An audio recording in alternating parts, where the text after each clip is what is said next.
Good morning बच्चों। ये research method in applied setting का सेकेंड टॉपिक है, जिसमें उन रिसर्च मेथड्स की बात करेंगे जो अप्लाइड फील्ड्स में यूज़ किए जाते हैं। मेथड एक साधन होता है जिसके द्वारा अनुसंधान के लिए डेटा इकट्ठा किया जाता है। अब यहाँ हम रिसर्च मेथड्स की बात करें तो देखते हैं कि रिसर्च मेथड रिसर्च नेचर पर डिपेंड करते हैं। वैसे देखा जाए तो मुख्य रूप से दो प्रकारों में ये विधियां बांटी जा सकती हैं। एक है डेस्क्रिप्टिव मेथड और दूसरा है analytical method. Descriptive method describes conditions, behavior, affect individual and group. Analytical method describes why and how. इसमें पहली जो विधि है वर्णनात्मक विधि के अंतर्गत उन परिस्थितियों, व्यवहारों, दशाओं का वर्णन किया जाता है जो व्यक्ति और समूह को प्रभावित करते हैं।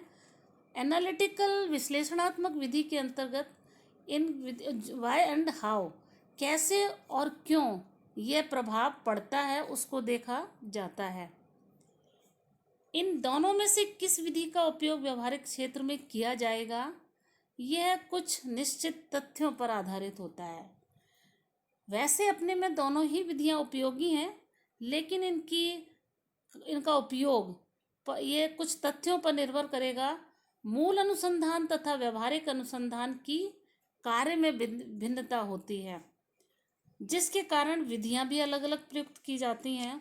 और इसका मुख्य कारण है, इसमें सबसे पहला है पर्पस या उद्देश्य। Applied research is focused on providing practical solution to specific problem by analysing empirical evidence. दूसरा है नेचर, एक्शन ओरिएंटेड होती है। Focus of research, applied research helps an individual to solve specific problems. For example, in health field, applied psychology research helps health and medical practitioners to develop evidence-based solution to pressing health problems.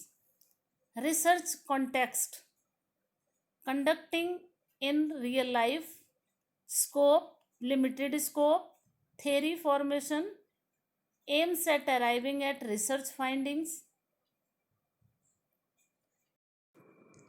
भिन्न भिन्न विधियों का उपयोग करने का कारण व्यवहारिक अनुसंधान का उद्देश्य, purpose, nature, focus of research, research context, scope, theory formation and goal इस पर आधारित है।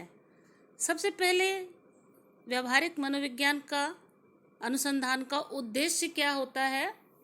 व्यवहारात्मक अनुसंधान का ध्यान आनुभविक साक्ष्यों के विश्लेषण द्वारा विशिष्ट समस्याओं के व्यवहारिक समाधान पर केंद्रित होता है। अनुभविक साक्ष्यों का विश्लेषण द्वारा क्या, यह सब्जेक्टिव जो हमारे जितने भी फाइंडिंग्स आती हैं उसके आधार पर जो समस्याएं हैं समाज की, उनका विश्लेषण किया जाता है। जैसे कि हम देखें कि अल्कोहल के साइड इफ़ेक्ट्स क्या हैं, तो ये हमारी एक व्यवहारिक समस्या है जिसका कि समाधान किया जाएगा। तो इसके लिए हमें उसी के अनुरूप विधियों का चयन करना होगा।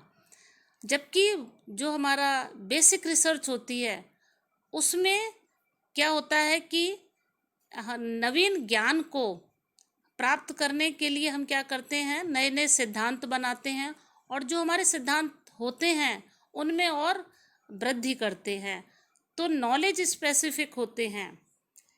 दूसरा होता है कि व्यवहारिक अनुसंधान का जो प्रकृति होती है वो एक्शन ओरिएंटेड होती है, यानी क्रिया आधारित होती है। केवल सिद्धांतों को बनाना ही पर्याप्त नहीं होता है, उन सिद्धांतों के आधार पर उनको क्रियान्वित करना होता है, समाज की समस्याओं को समाधान करना। इसका नेचर कैसा होता है, लिमिटेड होता है। और इसमें फोकस ऑफ रिसर्च किस पर ध्यान दिया जाता है अप्लाइड अनुसंधान में, ऑर्गेनाइजेशन एंड इंडिविजुअल। इसके अंतर्गत उनकी स्पेसिफिक जो प्रॉब्लम्स होती हैं इन क्षेत्रों की, उनका समाधान करने का प्रयास किया जाता है।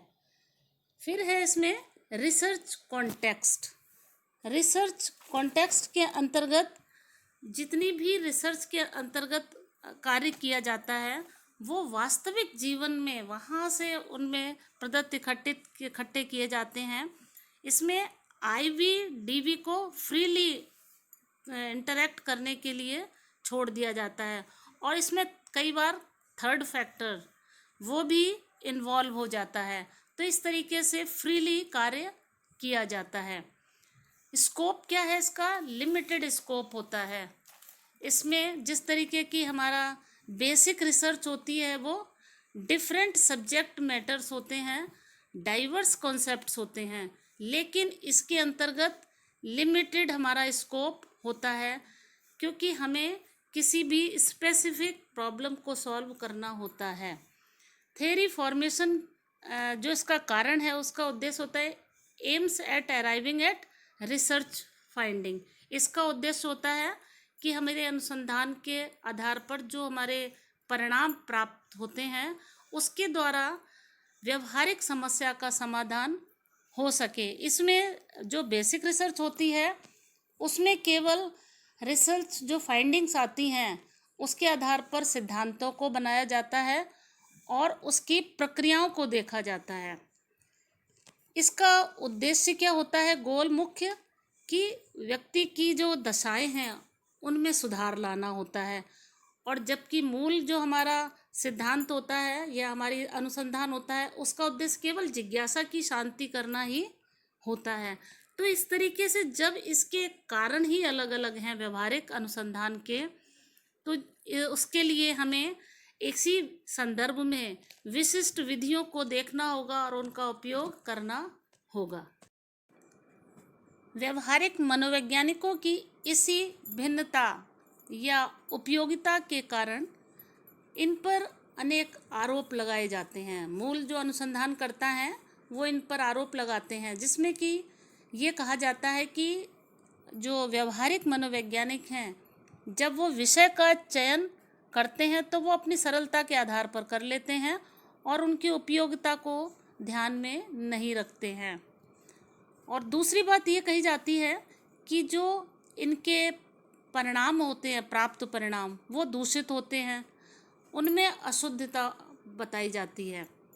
क्योंकि इसमें क्या होता है कि जब आंकड़ों का चयन होता है वो सीमित होता है, क्योंकि कोई भी समस्या किसी विशिष्ट क्षेत्र या व्यक्ति से जुड़ी होती है तो इसके लिए जो आंकड़े होते हैं वो विस्तृत कैसे होंगे, जबकि मूल मनोवैज्ञानिक ये मानते हैं कि विशद आंकड़े होंगे तभी जो अनुसंधान के परिणाम होंगे वो हमारे शुद्ध परिणाम होंगे। तो दूसरा आरोप इन पर ये लगाया जाता है। तीसरा लगाया जाता है कि इसके अंतर्गत प्रयोगात्मक विधियों का उपयोग नहीं किया जाता है।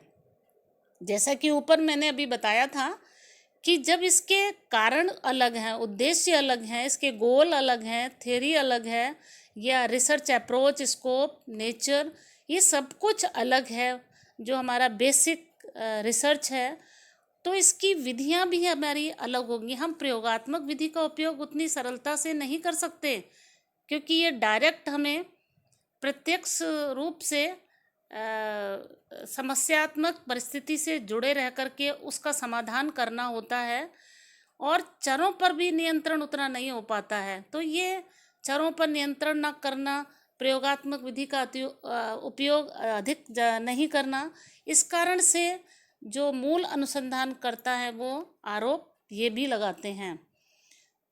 लेकिन व्यवहारिक मनोवैज्ञानिक इन आरोपों को स्वीकार नहीं करते हैं।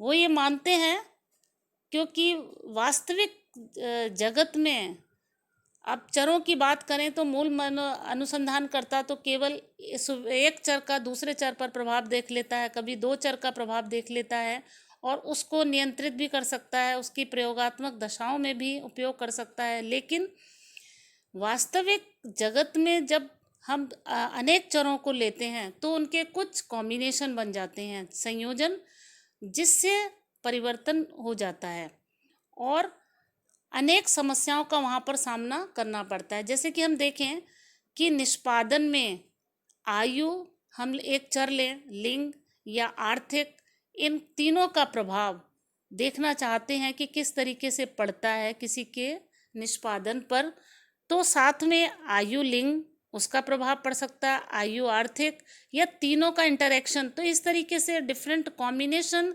रियल उसमें लाइफ में लिए जाते हैं। इस तरीके की समस्या का सामना व्यवहारिक मनोवैज्ञानिक को करना होता है। कुछ ऐसे तथ्य सामने आते हैं। पहला ये आता है कि जब समस्या नई होती है, क्योंकि समाज के अंतर्गत अनेक प्रकार की समस्याएं होती हैं, कुछ नई समस्याएं होती हैं, तो जो हमारे पास उपलब्ध विधियां होती हैं मूल अनुसंधान की, उससे उस समस्या का समाधान नहीं हो पाता है। तो वहाँ पर एक हमें नए तरीके से समस्या का समाधान करना होता है। उसके लिए हम कई बार क्या है, मिक्स्ड मेथड भी उपयोग करते हैं। दूसरा होता है, उपलब्ध साधन कम होते हैं। जो हमारे पास साधन होते हैं वो सीमित होते हैं। सीमित साधनों से ही हमें समस्या का समाधान करना होता है। तो समस्या के समाधान के लिए जो संसाधन होते हैं वो भी समय सीमित होता है, संसाधन सीमित होते हैं और हमें उसी दायरे में काम करना होता है। अनुसंधान का समय सीमित होता है क्योंकि कोई भी घटना होती है एक लंबे समय तक नहीं चलती है वास्तविक जगत की। वो समस्या एक सीमित समय के बाद समाप्त हो जाती है। तो जब हमें उसका समाधान करना होता है तो कई बार हमें अनुमानों पर भी आधारित होना होता है। विधियां या मेथड्स एंड डिवाइसेस में समय के साथ साथ परिवर्तन होते हैं। हम सोशल एंड बिहेवियरल साइंसेज में जहाँ मिक्स मेथड यूज़ किए जाते हैं, क्वांटिटेटिव, क्वालिटेटिव तथा फील्ड मेथड भी वहाँ पर ज़्यादा उपयोग करते हैं।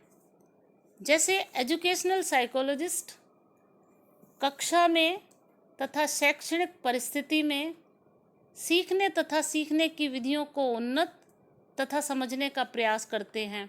वहाँ पर क्या करना होता है कि हमारा classroom management, curriculum plans, grading, students motivation, discipline, तो ये सारी चीज़ें हमें देखनी होती हैं कि हम किस प्रकार से उसको करें।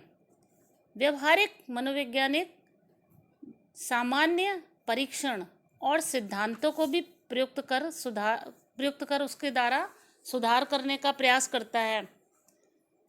छात्र किस प्रकार से प्रभावी ढंग से सीख सकता है, छात्रों की शैक्षणिक व संवेगात्मक समस्याओं का निदान कैसे किया जा सकता है, जबकि मूल जो अनुसंधान है, मनोविज्ञान है, उसमें यह संभव नहीं होता है।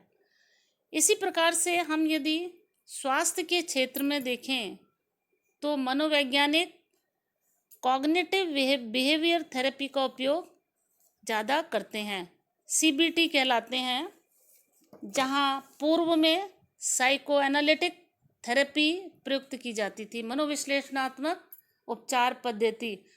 वहीं अब CBT जो हमारी थेरेपी है उसका उपयोग किया जाता है। ये चुनौतीपूर्ण परिवर्तित संज्ञानात्मक जो विकृतियों के अध्ययन में सहायक होती है। कुछ ऐसे हमारे अध्ययन होते हैं जो चुनौतीपूर्ण होते हैं और संज्ञानात्मक विकृतियों से संबंधित होते हैं, जिसमें कि हमारी थॉट्स हैं, बिलीव्स हैं या एटीट्यूड्स हैं। इनको समझने के लिए, इनके अध्ययन में ये हमारे CBT सहायक होते हैं। कॉग्निटिव बिहेवियर थेरेपी द्वारा व्यक्ति के संवेगात्मक रूप से सामान्य करने वाली तथा व्यवहार को उन्नत करने वाली व्यक्तिगत विधियों को विकसित किया जाता है और उनके उपस्थित करके समस्या का समाधान किया जाता है। इसमें प्रॉब्लम फोकस्ड है ये एक्शन ओरिएंटेड विधियां होती हैं। इसी प्रकार से व्यवहारिक अनुसंधान के अंतर्गत जिन विधियों की समय के अनुसार प्रासंगिकता होती है उनका उपयोग किया जाता है।